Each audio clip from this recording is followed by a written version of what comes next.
Okay, here I'm back again, and today I am going to make one video just on this topic. I have been asked so many times, Naina, what's in your camera bag? And I've answered the question so many times on the blog and even in videos, but still people keep asking me. So I've decided I'm going to make one video just where I only mention what's in my bag, and I'll give you like a short journey of what I started with and what are the cameras I've used. Okay, so I started photography with a Fujifilm analog camera which my dad owned. It was a film camera with film rolls, and I would take photographs of spiders and flowers and my parents and portraits and things like that on that. And whatever pocket money I got, I would buy film rolls and get those developed. So that's what I started with. And I used to take copious notes, like every time I got a print, behind that print I would write, what was the aperture I shot it at, what was the shutter speed, because I would have taken notes like in a diary. So every time I took a picture, I would see what are the settings and I would write it down. Sounds really tedious because those days you didn't know. I mean, there was no way to go back and check EXIF data. So that's what I did. Okay, that's what I started with. And soon enough, I was hankering, my folks saying, "Mujhe camera chahiye. I need a camera." So they got me like a really canteen mein milta tha us time. It was a point and shoot plastic case.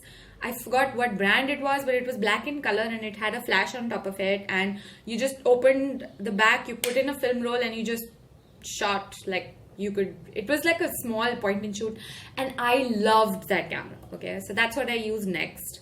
Then I got another similar one which was red in color, but again that was a dabba, that was a proper plastic point and shoot camera, and I took it to, I used to take it to school, I used to take it to college.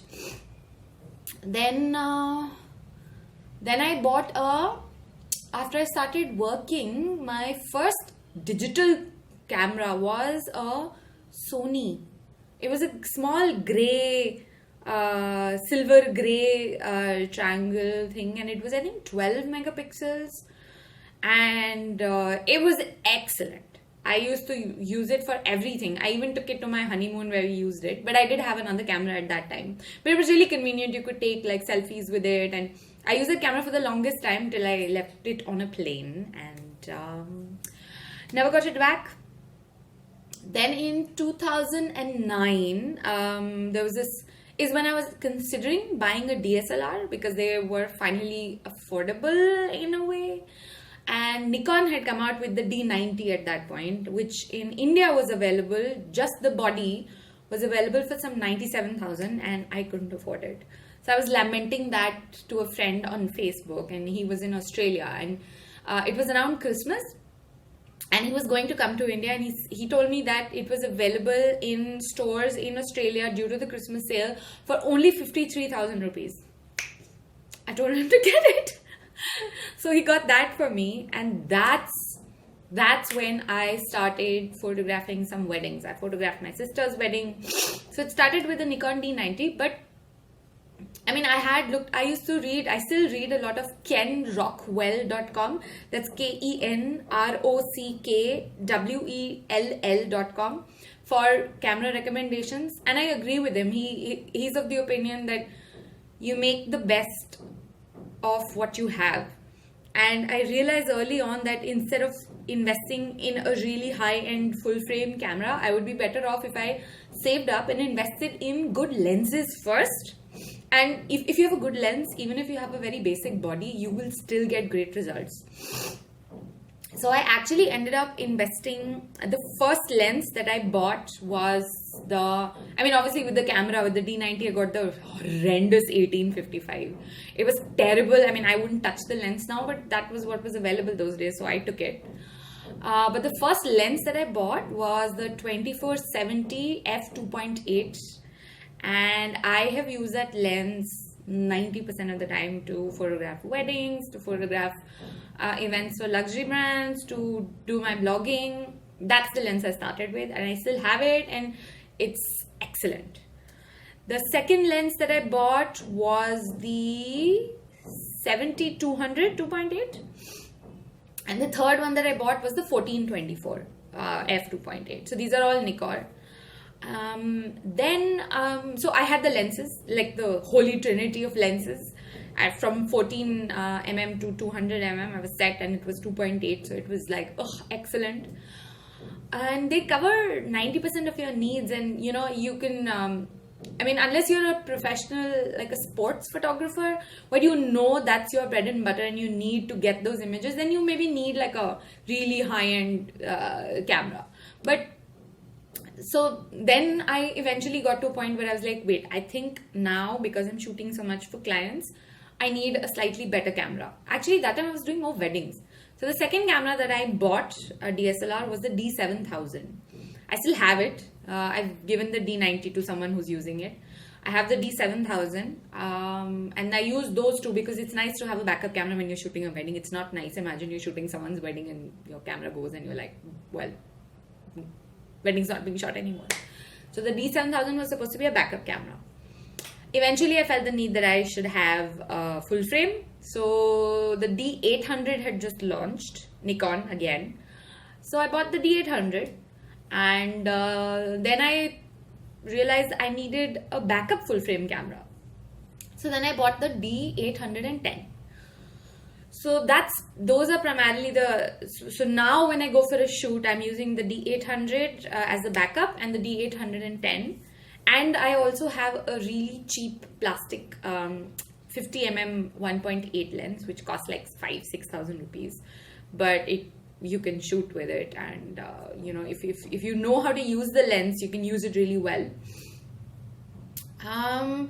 What has happened I think in the last since Fuji came out with the Fujifilm X100, I have kind of started thinking of switching my entire bag to just Fuji cameras, smaller ones, instead of carrying around the Nikon ones because they're really heavy. But I still haven't gotten to that point because the quality is still different. It's not the same. I have the Fujifilm X100, which is a battered camera by now because I've carried it with me everywhere. It's small. It has a fixed 23mm lens on it. It's great. It produces great straight out of camera JPEG photos as well, and I love that. And I use it a lot. I mean, when I know I'm not, when I'm just shooting personal stories for the blog, or it's really convenient. You can take photographs, and it's a pain to focus. It's always had that problem when it started. But again, if you're comfortable with it and you realize what's a good way to use it, it's great.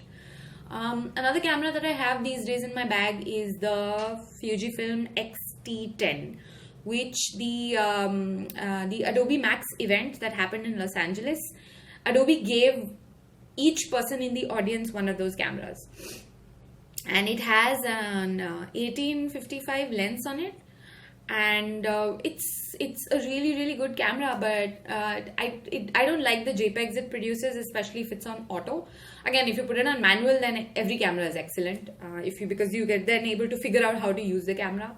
So that's the latest camera that I have, and I've used it on client shoots already, and I've shot street style on it already. So those are the things that I have in my camera bag right now. And when I have to decide what camera should I take, trust me, it's not easy. It's the same. All you photographers know how it is. You're like, but what if I need to shoot a subject that's far away, and then what if I want to shoot wide, and what if I want to get like a macro shot, so I need all my lenses.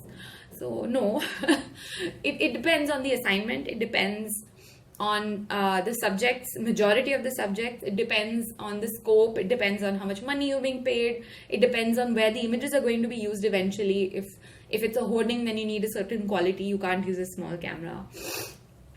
If it's only for the blog, then I've used the phone so many times, the HTC One M8. I've used that so many times to do gigs for the blog, and it works. It works in almost all the cases. I mean, unless you're planning to do a museum quality print, then you need like a full frame camera with a really good sharp lens, and you need to shoot in the correct lighting situations. But otherwise, just for daily life, especially for bloggers, etc., phones these days are insane. I mean, you got some phones which have 21 megapixel cameras on them. Like, I mean, whatever. I don't really believe, I'm not a hardcore megapixel person, but when you enlarge a photo on on your computer screen is when you can tell what has artifacts, what's more pixelated, and what are the cameras that will let you produce really large quality prints. And I've tried doing prints, and I have I have photos from the D90 that I've printed. I have photos from the D800, 810. I have photos that I've shot on the phone that I've printed. So it really, you can do small prints, of the photos that you get on the phone. But the Fujifilm X100 produces such yummy, amazing photos. I love that. I don't really like the X-T10 that much. The quality of the JPEGs that it produces automatically are quite shit. I tried photographing a fashion week on it, and the highlights were completely blown out. And then when I tried to edit it, they got a weird green tint on the highlights. So that's not happening. But when I shoot manual on it and I shoot raw, then it's great. Now the HTC One A9, I just tested it yesterday and day before that it launched in India. That allows you to shoot pro. You can shoot raw files in it. So I'm really excited to try that out as well. And the HTC One M8 that I'm recording this video on will probably be my dedicated device for videos from now on, unless the A9 which it does better quality videos. So let's see how that goes. But yeah, that's my camera bag. It's simple, basic. I usually nowadays I sometimes just take my D800 or my D810, and the backup camera is a Fuji. Because my camera has never really failed, and if it does, I can always use the Fuji and still produce great images. And most clients can't tell the difference, my type of clients, because they don't need images like that. They need great images for maybe producing a book, and that the Fuji does that. Even the HTC could do that. As long as the images are great, there's a consistency that you followed in editing those images.